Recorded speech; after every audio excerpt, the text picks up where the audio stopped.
and this is actually the first opportunity to be outside the great state of Florida. I guess, again, a southern promotion. Heading on a bit to the northern states here right now. Kind of funny to call it north versus south, but the south is going to the other team's territory. How about that? Well, I'll save a few comments for a little bit later here, Mr. Glossop. Well, I don't know, Dan. I think we're kind of matched up here pretty evenly here. I think maybe Lopez. Nice combination by Shinji right there. Nice. I don't think that Felix Lopez was expecting that many multiple kicks to the same leg. Oh, flying knee. Again, Shinji. Open him. Oh, I tell you what, Felix Lopez just rearing right back with him. Good Muay Thai clinch. Muay Thai, we like to call that dirty boxing when you're in close like that. I was going to say, Dan, I think round number 1 probably would have gone to Lopez, in my opinion. Being the aggressor, landing more strikes, yeah, I definitely would have gone that same round. This, they stirred up a lot more action there, that's for sure. I don't know if you guys can see, but Shigeyasu's corner here was yelling because Lopez was grabbing the cage. You're not allowed to put your fingers into the cage. You're not allowed to hold on to the cage at any point ever for any reason. And we finally have it on the ground. Shinji got the first takedown there. They did a lot of pummeling action, and he came up with the double underhook, a little sweep of the leg, and then brought him down. Shigeyasu's got a top position with Lopez having kind of a loose half guard.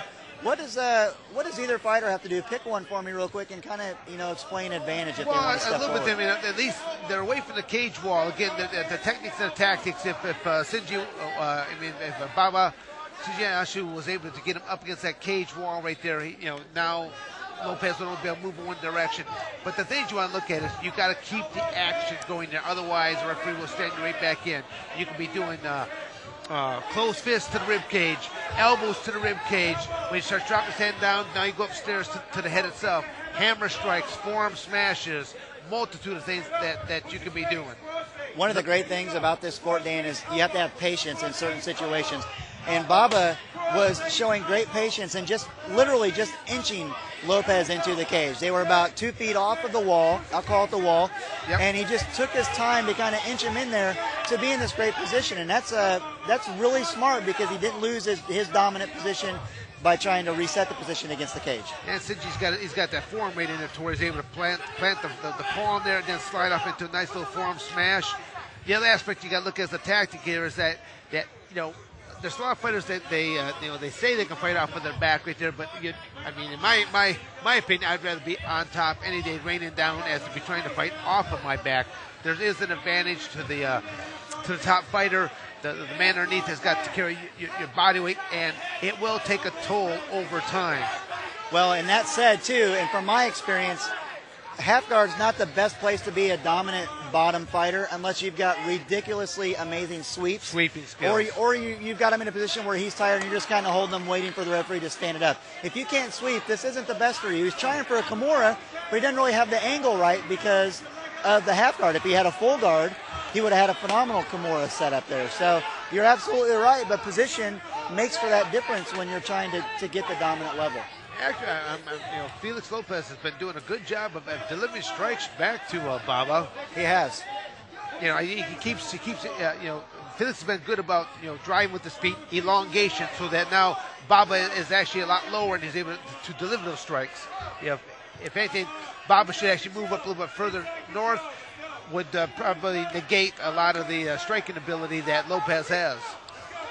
He's going after that arm once again, and actually. Nice rotation on the rotator cuff for Shingeyasu to get out of that. It's kind of an inverted, strange armbar, but I don't think that Lopez has enough position with his back is flat on the ground. I don't think he's going to get it. Baba is kind of wincing. It's hurting him a little bit, but yeah, he's pulled out of there now. You know what I like to do, Dan, sometimes if I'm in a half guard or even guard, and I know I'm not going to get the submission, but I know I need some time to breathe and rest. I'll go for that Kimura setup just to have resting because they have to kind of hold tight or they'll lose it. Oh, what an awesome. That was nice. First, Baba. That's what I'm talking about. Well, I knew if I kept with that, the last name was going to trick me up there. Baba did a great job getting him up on his feet. Felix was trying to throw a couple knee stomps at him from the ground. And Baba just leaped up there, was trying to land, put the heels right to him. I tell you, I like this fight. First round, completely on their feet. Second round, for the most part, completely on the ground. We're seeing some really versatile, educational mixed martial arts fighting in this 155-pound class. And we're going with about 5 or 10 seconds left in round number 2.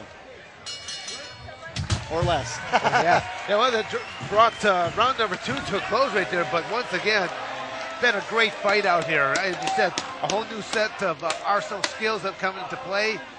First round pretty much on the feet. The second round here, as I said, they're going to the ground. Baba with a nice takedown, pummeling up against that cage wall, was able to secure the takedown and was being successful and throwing strikes. But Felix Lopez going for the Kimuras. Not on just one occasion, a couple different occasions right there. And looked like Baba was wincing in some pain and was able to elongate a little bit more and land some strikes. So I don't know on this one. What's your opinion how that round went there? That's a little bit of a mixed bag here on this one. I'm gonna go from the eyes of the judges from what I've seen. And because it was a close fight as far as striking for Baba and submission setups for Lopez, the key factor here in the judges' eyes, I think, Shingeyasu, Baba, was on top almost the whole time. The judges kind of like to see that. Quote unquote, being on top does not, and I repeat, does not always mean, hold on, let's check this replay out. I don't know if Baba's been watching professional wrestling or what right now. That's something right out of a classic professional wrestling move right there.